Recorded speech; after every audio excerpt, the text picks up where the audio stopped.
Hello everyone, welcome to Wifistudy which a part of Unacademy group.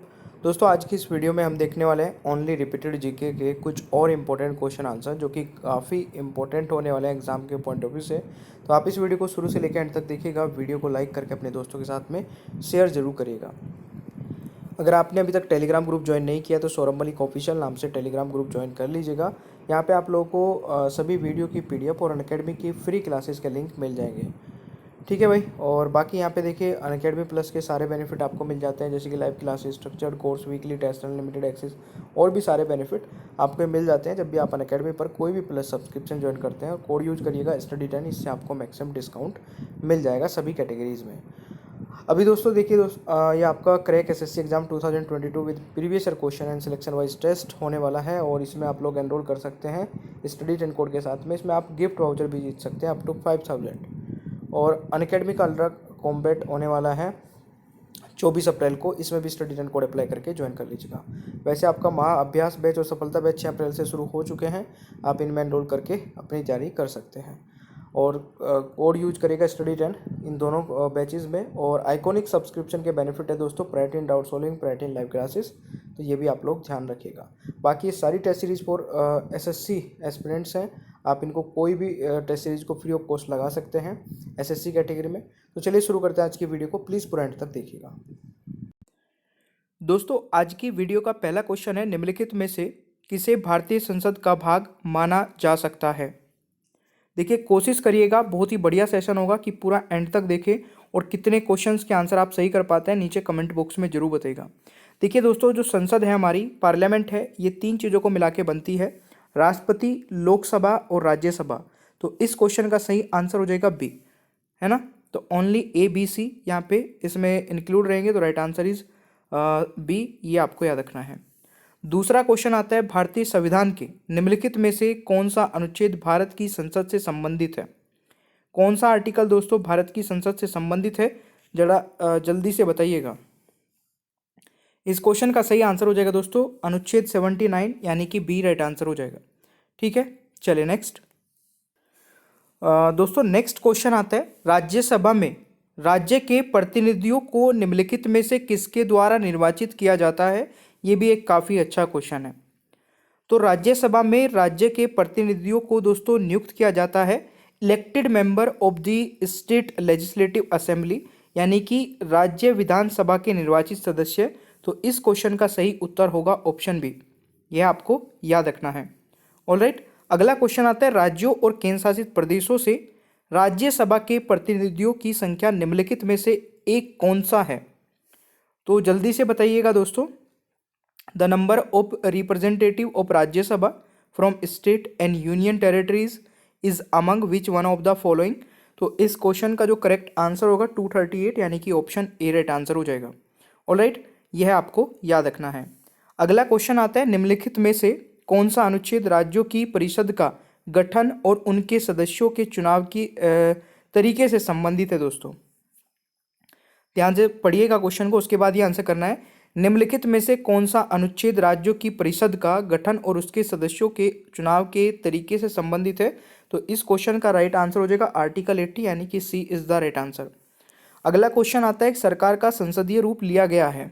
The parliamentary form of government is borrowed from. तो ये हमने लिया है दोस्तों कहाँ से। अरे वाह, बिल्कुल सही है, ब्रिटेन से लिया है दोस्तों।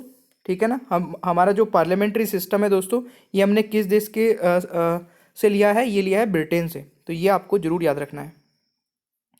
ठीक है, चलिए अगला क्वेश्चन आता है, नेक्स्ट इज, संसद के एक सदस्य की अयोग्यता के संबंध में विवाद पर फैसला करने हेतु अधिकृत कौन है। बहुत इजी क्वेश्चन है। देखिए, अगर संसद के एक सदस्य की अयोग्यता के संबंध में फैसला करना है तो कौन करेगा दोस्तों, राष्ट्रपति, यानी कि प्रेसिडेंट। इस क्वेश्चन का राइट आंसर हो जाएगा। फैसला करने हेतु अधिकृत कौन है, राष्ट्रपति। अच्छा, इसमें एक पॉइंट है, संसद के सदस्य की अयोग्यता के बारे में किसी भी विवाद को राष्ट्रपति के पास भेजा जाएगा। ठीक है, राष्ट्रपति चुनाव आयोग की सलाह पर, ध्यान से सुनिएगा, राष्ट्रपति किसकी सलाह पर, चुनाव आयोग की सलाह पर निर्णय लेता है। और ये किस आर्टिकल में दोस्तों, आर्टिकल भी काफ़ी इंपॉर्टेंट हो जाता है 103 में। ठीक है, आर्टिकल 103 के प्रावधानों के अनुसार निर्णय को अंतिम रूप दिया जाता है। ठीक है, यह आपको याद रखना है। अगला क्वेश्चन ये मैंने यहाँ पे दे दिया है और इसकी पीडीएफ आप डाउनलोड कर सकते हैं दोस्तों। टेलीग्राम पे जाके Saurabh Malik official Telegram channel search कर लेना, वहाँ पे आपको इसकी पीडीएफ, वीडियो के लिंक और सारी चीज़ें वहीं पे मिलती रहेंगी। ऑलराइट, चलिए जी, अगला क्वेश्चन आता है, भारतीय नागरिकता प्राप्त करने हेतु शर्तों को निर्धारित करने में सक्षम कौन है? दोस्तों आपको बताना है, भारतीय नागरिकता प्राप्त करने हेतु शर्तों को निर्धारित करने में सक्षम है पार्लियामेंट, संसद। तो यह आपका राइट आंसर हो जाएगा ऑप्शन बी। दोस्तों नेक्स्ट है, राष्ट्रपति द्वारा संसद में कितने सदस्यों को नामित किया जाता है? तो देखिए, अगर मैं यहाँ पे बात करूँ राष्ट्रपति द्वारा संसद में, ठीक है, संसद में कितने सदस्यों को नामित किया जाता है, तो गाइज इस क्वेश्चन का सही आंसर क्या हो जाएगा? बिल्कुल 2 एंग्लो होते हैं और 12 दोस्तों अपॉइंट किए जाते हैं। कहाँ पर? 2 लोकसभा में और 12 राज्यसभा में। तो टोटल कितने हो गए? 14। तो राइट आंसर इज बी। ठीक है, बट गाइज देखिए, आपको ना वही गलती नहीं करनी है जो बहुत सारे स्टूडेंट कर देते हैं। अब देखिए, 2 एंग्लो इंडियंस जो लोकसभा में राष्ट्रपति द्वारा नॉमिनेटेड किए जाते थे वो अब नॉमिनेटेड नहीं होते हैं। तो इसका राइट आंसर 14 नहीं होगा, 12 होगा। ठीक है, ये गलती कई बार मैं प्लस पे भी क्लास ले रहा था अभी कल परसों, उसमें भी मैंने ये देखा कई स्टूडेंट अभी भी इसमें 14 आंसर लगा रहे थे, क्योंकि यहाँ पे संसद की बात की गई। तो संसद में अभी केवल 12 मेंबर ही हैं जो नॉमिनेट किए जाते हैं राष्ट्रपति द्वारा, 2 एंग्लो इंडियंस अब नहीं किए जाते हैं। ऑलराइट, चलिए, तो ये 104 अमेंडमेंट के अकॉर्डिंग दोस्तों हटाया गया है ना। चलिए, अगला क्वेश्चन क्या कहता है, लोकसभा को खालिस्तान के रूप में भी जाना जाता है। बहुत ही इजी क्वेश्चन है दोस्तों, लोकसभा को खालिस्तान के रूप में जाना जाता है। तो इस क्वेश्चन का सही आंसर हो जाएगा लोगों का संसद, यानी कि द हाउस ऑफ पीपल। तो राइट आंसर इज सी, यह आपको याद रखना है। दोस्तों राज्यसभा के अध्यक्ष खालिस्तान होते हैं, राज्यसभा के अध्यक्ष खालिस्तान होते हैं। तो राज्यसभा के अध्यक्ष दोस्तों वाइस प्रेसिडेंट ऑफ इंडिया, यानी कि भारत के उपराष्ट्रपति होते हैं। ठीक है, चलिए, क्वेश्चन आता है, संसद चुनाव हेतु योग्य होने की न्यूनतम आयु खालिस्तान है। संसद चुनाव हेतु योग्यता होने की न्यूनतम आयु दोस्तों देखिए, यहाँ पे अगर मैं बात करूँ 30 ईयर और 25 ईयर्स होगा, यानी कि ए राइट आंसर हो जाएगा। ठीक है, संसद चुनाव हेतु योग्यता होने की न्यूनतम आयु 25 साल दोस्तों लोकसभा और 30 साल राज्यसभा में होती है। ठीक है, क्योंकि संसद की बात की गई है तो दोनों ईयर इसमें आ जाएंगे। एक वर्ष में संसद के कितने सत्र होते हैं? तो एक वर्ष में दोस्तों संसद के 3 सत्र होते हैं। कौन कौन से? नीचे कमेंट बॉक्स में बता दीजिए, बहुत इजी क्वेश्चन है। क्वेश्चन है, कौन निर्णय लेता है कि कोई एक विधेयक धन विधेयक है या नहीं? ये कौन बताता है दोस्तों? वो decide whether a bill is a money bill और नॉट। तो यहाँ पे अगर मैं बात करूँ लोकसभा स्पीकर की, यानी कि लोकसभा अध्यक्ष की दोस्तों, the speaker of Lok Sabha decide करता है कि कौन सा बिल एक मनी बिल है और नहीं है। ठीक है, चलिए, राज्यों से लोकसभा में संसद सदस्यों की संख्या कितनी है? तो अभी कितनी है दोस्तों? तो अभी 530 है। ठीक है, ध्यान से सुनिएगा, the number of members in Lok Sabha from the states की बात की गई है, तो ये आपको याद रखना है। बाकी अगर मैक्सिमम मेंबर की बात करें तो वो है 550। ठीक है, चलिए, लोकसभा चुनाव 2019 में वीवीपीएटी का क्या मतलब है? यानी कि VVPAT stand for the in Lok Sabha election 2019। Very easy question, यानी कि वीवीपैट की फुल फॉर्म आपसे पूछी जा रही है। तो voter verifiable paper audit trial. तो right answer is C. Question आता है दोस्तों, एक ईवीएम में उम्मीदवारों की अधिकतम संख्या कितनी हो सकती है? एक ईवीएम मशीन में कितने अधिकतम कैंडिडेट दोस्तों आ सकते हैं? तो इसमें ये 64 हो जाएगा राइट आंसर। ठीक है, चलिए अगला क्वेश्चन आता है, वर्तमान लोकसभा में विपक्ष के नेता कौन है? तो इस क्वेश्चन का राइट आंसर क्या होगा? तो इसमें यहाँ पे जो राइट आंसर होगा, अभी नन ऑफ दीज होगा राइट आंसर। ठीक है, क्वेश्चन आता है 2019 लोकसभा चुनाव है कौन से नंबर का? तो 2019 लोकसभा इलेक्शन इस 17th नंबर का लोकसभा इलेक्शन था दोस्तों, ये आपको याद रखना है। नेक्स्ट है, ईवीएम पर अधिकतम वोट डाले जा सकते हैं। The maximum number of votes can be cast on EVM. तो ईवीएम में दोस्तों अधिकतम 1500 से 2000 वोट कास्ट किए जा सकते हैं। ठीक है, चलिए नेक्स्ट क्वेश्चन आता है आपका, ईवीएम किस कंपनी द्वारा विकसित की गई है? बताइए।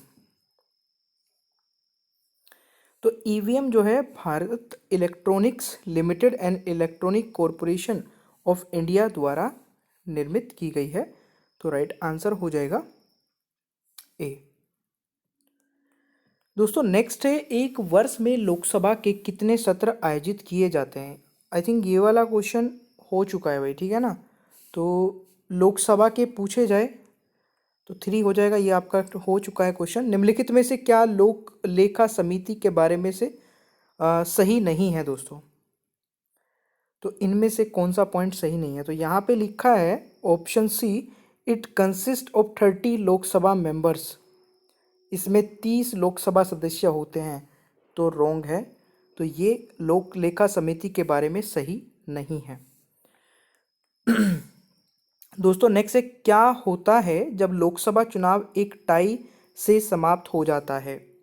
तो उस कंडीशन में दोस्तों विजेता का फैसला लॉटरी से किया जाता है, यानी कि the winner is decided by lottery. तो right answer is option A. निम्न में से किस श्रेणी का बिल केवल लोकसभा में शुरू किया जा सकता है? तो देखिए किस श्रेणी का बिल, ध्यान से सुनिएगा। Bill of which of the following category can be initiated only in Lok Sabha. तो केवल मनी बिल को लोकसभा में इनिशिएट किया जा सकता है, इसको राज्यसभा में नहीं लेके आया जा सकता। निम्नलिखित में से कौन सा राज्य लोकसभा सदस्यों की संख्या संयोजन गलत है? तो दोस्तों यहाँ पे अगर मैं बात करूँ, बिहार की जो है वो 39 लिखी है, बट है ये 40, तो ये गलत है। ठीक है, तो right answer is option A. Next है, जनजातीय मामलों के राज्य मंत्री कौन है दोस्तों? तो गाइस फटाक से बताइए राइट आंसर क्या होगा। इस क्वेश्चन का सही आंसर होने वाला है, बिल्कुल सही है, अर्जुन मुंडा इस क्वेश्चन का दोस्तों सही आंसर हो जाएगा। ठीक है, तो right answer is option D. Next question है, पीयूष गोयल रेल मंत्री किस संसदीय क्षेत्र से संबंधित है? जल्दी से आंसर बताइए। तो इस क्वेश्चन का दोस्तों सही आंसर क्या हो जाएगा? बिल्कुल सही आंसर है, और इस क्वेश्चन का राइट आंसर होने वाला है आपका राज्यसभा महाराष्ट्र, यानी कि राइट आंसर इज ऑप्शन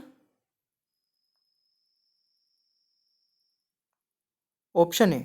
ठीक है, नेक्स्ट क्वेश्चन आता है, सुब्रमण्यम जयशंकर विदेश मंत्री किस संविधान सभा से संबंधित है? तो गाइज इस क्वेश्चन का राइट आंसर हो जाएगा राज्यसभा गुजरात से। ठीक है, निर्मला सीतारमन वित्त मंत्री किस संसदीय क्षेत्र से संबंधित है दोस्तों? तो ये है राज्यसभा कर्नाटक, यानी कि सी राइट आंसर हो जाएगा।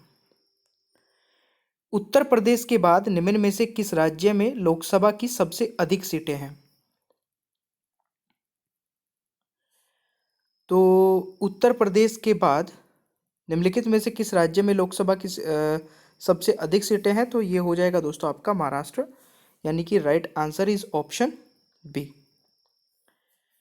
नेक्स्ट क्वेश्चन है, किस भारतीय राज्य में लोकसभा की अनुसूचित जनजाति के लिए सबसे अधिक सीटें हैं?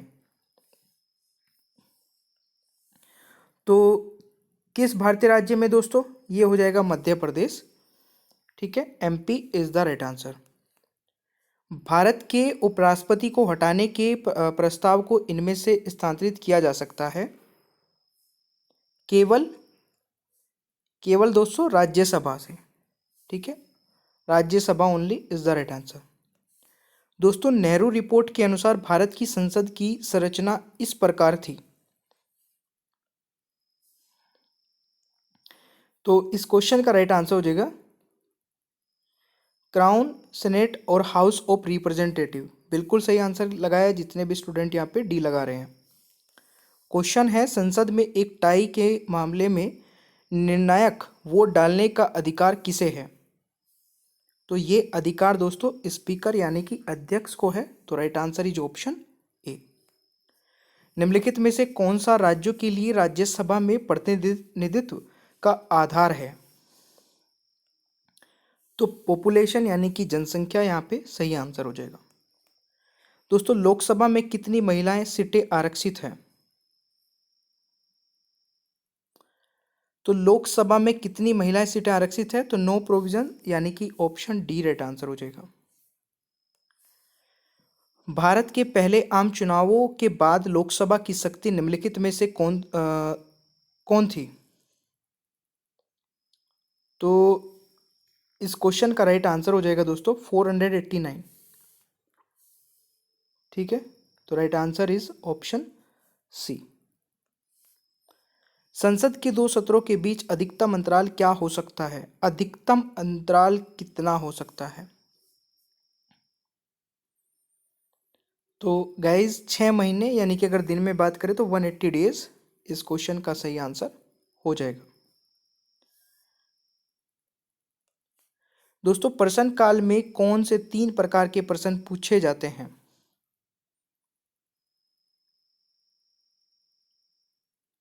देखिए सेटर्ड, अनसेटर्ड और शॉर्ट नोटिस इस क्वेश्चन का सही उत्तर होगा।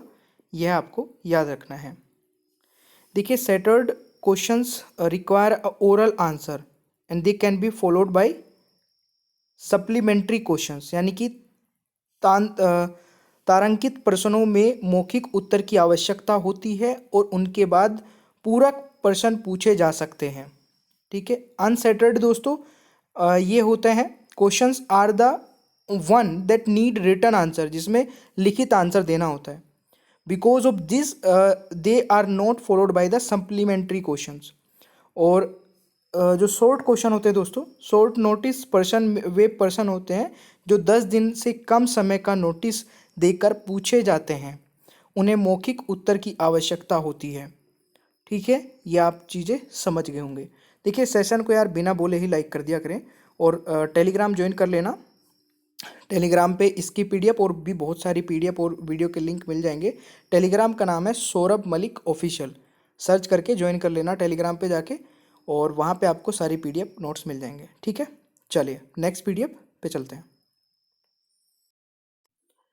और देखिए गाइज एक बहुत ही अच्छा फीचर जो कि अनअकैडमी पर आपको मिल जाता है, जहाँ पे आप रिपोर्ट कर सकते हैं कोई भी inappropriate content in the video. मतलब वीडियो में आपको कुछ भी ऐसा लगता है जो कि स्टडी से रिलेटेड नहीं था, तो आप उसको रिपोर्ट करके अपना प्राइज़ विन कर सकते हैं, ठीक है। नीचे ही डिस्क्रिप्शन बॉक्स में आपको एक फॉर्म मिल जाएगा जिसमें आप ये चीज़ें भेज के, और जो सबसे पहले भेजेगा उसको प्राइज़ मिलेगा, ठीक है। बाकी thank you so much guys, channel को सब्सक्राइब कर लीजिएगा। PDF भी आप डाउनलोड कर सकते हैं। बेल आइकन को ऑन रखिए और वीडियो को लाइक और शेयर करना भूलिएगा मत, ठीक है। और देखिए अनअकैडमी पर मेरी 2 स्पेशल क्लासेस हो रही है, इसके बारे में मैं बता देता हूँ। एक तो दिन में होती है दोस्तों 2:30 बजे, ठीक है, और एक होती है रात को 11 बजे। दोनों ही इंपॉर्टेंट है। और दोनों क्लासेस को आप कैसे देख पाओगे? नीचे डिस्क्रिप्शन बॉक्स में मेरी प्रोफाइल का लिंक आपको मिल जाएगा, अनअकैडमी प्रोफाइल का लिंक, उस पर क्लिक करना है, फॉलो कर लेना है, और फॉलो करते ही आपके पास नोटिफिकेशंस आने स्टार्ट हो जाएंगे, ठीक है। तो चलिए मिलते हैं नेक्स्ट क्लास में। Thank you so much.